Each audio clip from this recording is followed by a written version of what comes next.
En este video vamos a informar sobre la denuncia que la exmujer del expresidente Alberto Fernández le hizo por la denominada violencia de género y vamos a hablar sobre cómo son entendidos los delitos de violencia de género en distintos sistemas legales. En Argentina es un delito dependiente de instancia privada y la ministra de Seguridad en Argentina, Patricia Bullrich, anunció que el gobierno quiere transformarlo en un delito de acción pública, como es actualmente en España, por ejemplo. Más adelante vamos a explicar en qué consisten los delitos de acción pública, privada y dependientes de instancia privada.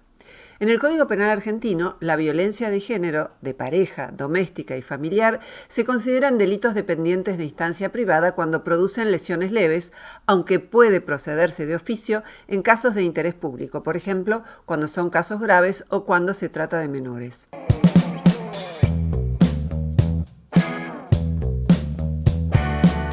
Fabiola Yáñez, periodista y actriz, fue primera dama de Argentina durante el mandato de Alberto Fernández del 2019 al 2023.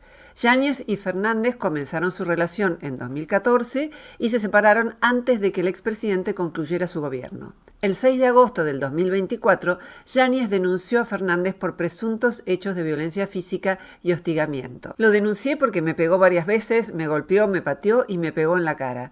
Ese relato sin rodeos escuchó el abogado Juan Pablo Fioribello de boca de Fabiola Yáñez al otro lado del teléfono y desde Madrid. Al expresidente Alberto Fernández se lo estaba investigando por un posible caso de corrupción. En el material probatorio se encontraron inesperadamente algunos chats que envió Fabiola Yáñez a María Cantero, la secretaria privada de Alberto Fernández, de quien no era amiga ni confidente, contándole que estaba padeciendo episodios de violencia por parte de Alberto Fernández. Todavía no se conocen esos chats. La información proviene de la prensa y está basada en fuentes judiciales.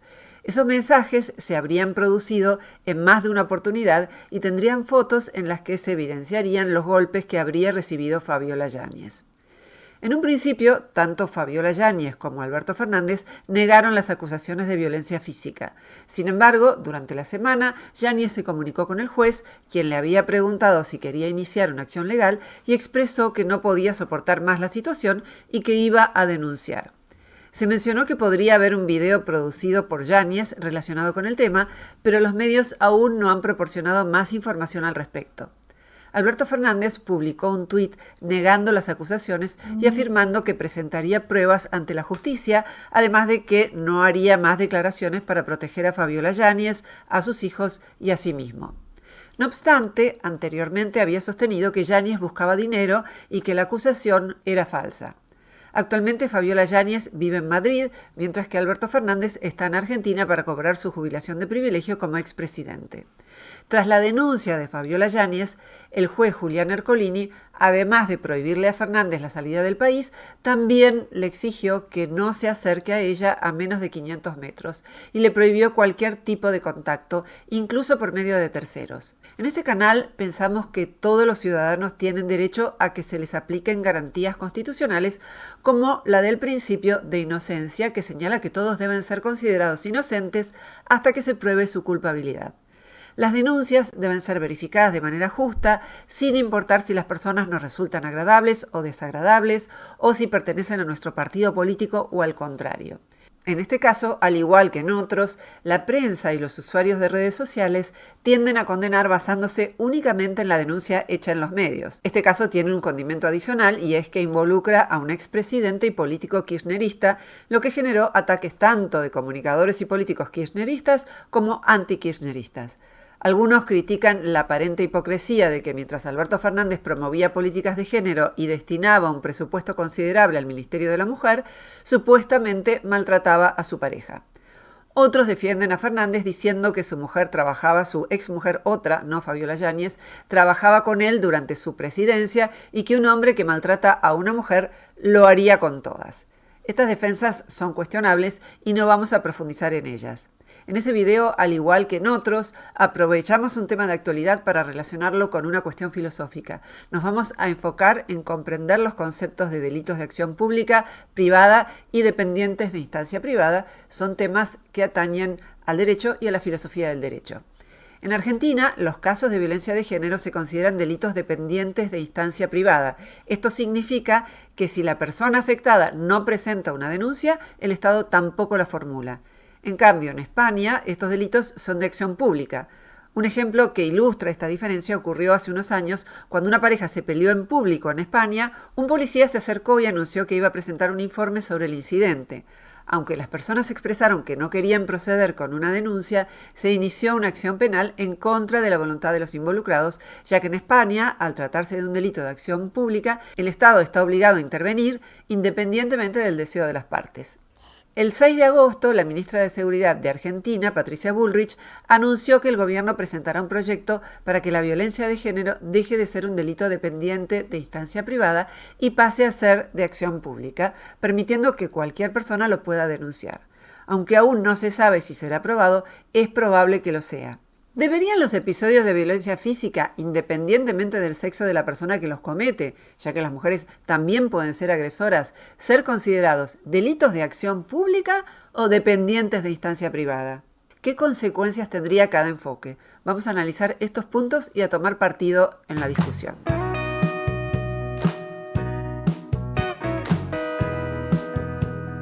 En el Código Penal argentino, el artículo 71 clasifica los delitos en 3 categorías: de acción pública, dependientes de instancia privada y de acción privada. Los delitos de acción pública son iniciados de oficio por el Estado sin necesidad de denuncia previa de la víctima, ya que se considera que afectan el interés general de la sociedad. En esta categoría se incluyen homicidios, robos y lesiones. Los delitos dependientes de instancia privada requieren de la denuncia de la presunta víctima para su inicio, pero el Estado puede intervenir de oficio en casos especiales, como cuando hay razones de interés público o si la víctima es menor de edad o incapaz. Esto permite que, aunque la denuncia inicial provenga de la víctima, el Estado pueda continuar con el caso en virtud de las circunstancias que justifican una intervención pública. Por último, los delitos de acción privada dependen exclusivamente de la denuncia de la víctima para iniciar el proceso penal. En estos casos, la acción puede finalizar si la víctima decide retirar la denuncia. Estos delitos afectan principalmente a la víctima individual, como en el caso de calumnias, la difamación y ciertos tipos de lesiones menores. El artículo 72 del Código Penal establece los delitos dependientes de instancia privada, que son el abuso sexual y la sustracción con fines sexuales cuando no van acompañados de muerte o lesiones graves, así como las lesiones leves y el impedimento de contacto de los hijos menores con sus padres no convivientes. Esto significa que no se procederá judicialmente sin una denuncia del agraviado o sus representantes legales. Pero también establece excepciones que permiten la acción de oficio cuando la presunta víctima sea menor de 18 años o incapaz, cuando haya razones de seguridad o interés público o en delitos cometidos contra menores sin tutores. La acción penal en estos casos se convierte en pública una vez instada y la decisión de la víctima de retirar la denuncia no finaliza el procedimiento. Esto es así porque se considera que el interés público de estos delitos justifica la persecución estatal. En un boletín del año 2021 de la Cámara Nacional de Casación en lo Criminal y Correccional se presentan varios ejemplos en los que la denunciante expresó su deseo de desistir después de haber instado la acción penal, alegando que desconocía las implicaciones de dicha acción. Sin embargo, esta manifestación no puso fin al procedimiento. El artículo 73 define como delitos de acción privada aquellos relacionados con calumnias e injurias, violación de secretos, competencia desleal e incumplimiento de asistencia familiar cuando la víctima es el cónyuge. A diferencia de los delitos dependientes de instancia privada, en los delitos de acción privada, la decisión de la víctima de retirar la denuncia puede resultar en la finalización del procedimiento, pero pueden existir factores adicionales que permitan la continuación del caso.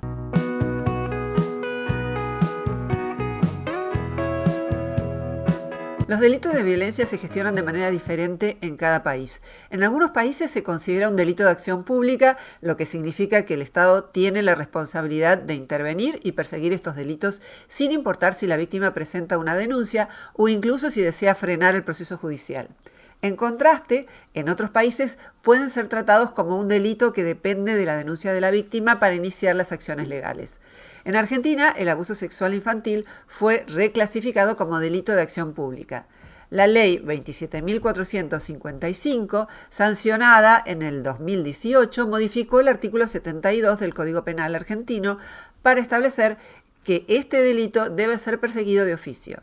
Esto obliga al Estado a investigar los casos denunciados sin depender de la ratificación de los responsables legales del menor, mejorando así la protección de los derechos de los niños, niñas y adolescentes frente a los abusos y violencia. El argumento de Patricia Bullrich, ministra de Seguridad de la Argentina, es que reclasificar la violencia de género, de pareja, doméstica y familiar como delitos de acción pública permitiría una intervención estatal más inmediata y efectiva, mejorando la protección de las víctimas, reduciendo la impunidad y promoviendo una mayor conciencia social sobre estos problemas. Bullrich señaló que el 29% de los homicidios ocurren en domicilios particulares y argumentó que el proyecto busca mejorar la prevención y respuesta ante la violencia de género basándose en los modelos de España e Inglaterra. Bullrich usó como ejemplo el caso de Lucio Dupuy, el niño que fue asesinado después de varias golpizas cometidas por la madre y su pareja. Se discute si este caso es de violencia de género porque algunos argumentan que es un caso de violencia de género en contra del varón porque hay registro de muchas frases de la madre y de su pareja sobre los varones y sobre el carácter intrínsecamente opresor de los varones, vinculando a Lucio con esa imagen. En tal caso, de lo que sí se trata es de un caso de violencia doméstica y familiar con una víctima menor de edad. Bullrich señaló que Lucio había sido llevado al hospital más de 10 veces y en esas ocasiones el personal médico podría haber denunciado o planteado que algo estaba sucediendo.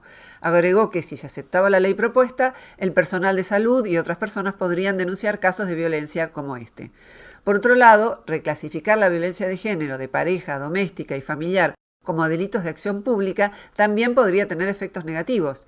Primero, podría empeorar los sesgos de la perspectiva de género actual, que es la perspectiva de un solo género, el femenino, obligando a aplicar sanciones penales a conflictos interpersonales que podrían resolverse mejor con estrategias de mediación y rehabilitación.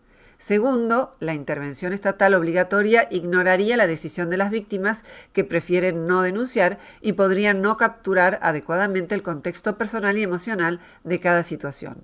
La posibilidad de no iniciar un proceso judicial ante ciertos casos de violencia podría ser una opción razonable, más aún si tenemos en cuenta que la judicialización y la prisión preventiva a menudo tienen efectos perjudiciales que podrían evitarse con la mediación y otros mecanismos de resolución de problemas. Por estas razones, mi posición es favorable a mantener la legislación vigente que ubica a la violencia de género de pareja, doméstica y familiar como delitos dependientes de instancia privada cuando producen lesiones leves, pero permite proceder de oficio en casos de interés público, por ejemplo, cuando son casos graves o cuando se trata de menores.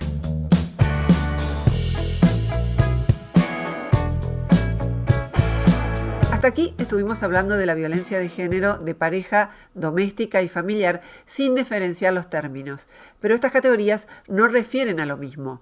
La violencia doméstica se refiere a cualquier forma de abuso físico, emocional, sexual o psicológico que ocurre en el hogar, ya sea entre familiares, parejas o personas que conviven bajo un mismo techo. La violencia familiar refiere a los abusos entre miembros de una familia, sea dentro o fuera del hogar. La violencia de pareja refiere a los abusos entre personas en una relación de pareja actual o pasada, sea dentro o fuera del hogar. La violencia por razones de género está vinculada con la creencia en normas y expectativas de género y puede ocurrir tanto dentro como fuera del hogar. Estas definiciones implican que las 4 nociones se superponen parcialmente, pero no son equivalentes. Algunos interpretan la violencia de género como la que está mediada por normas de género y otros la interpretan como cualquier violencia de un hombre contra una mujer.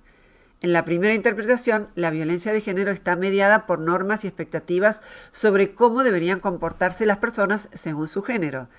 La categoría incluye situaciones donde las normas sociales contribuyen a la vulnerabilidad de la víctima y donde la persona agresora cree que las normas sociales justifican sus abusos. Por ejemplo, cuando una persona considera legítimo castigar a una mujer por ser desobediente o agredir a un hombre por ser homosexual. Si se utiliza esta definición, no se debería clasificar un abuso como violencia de género si no se comprueba que algunas normas de género jugaron un rol causal en el hecho.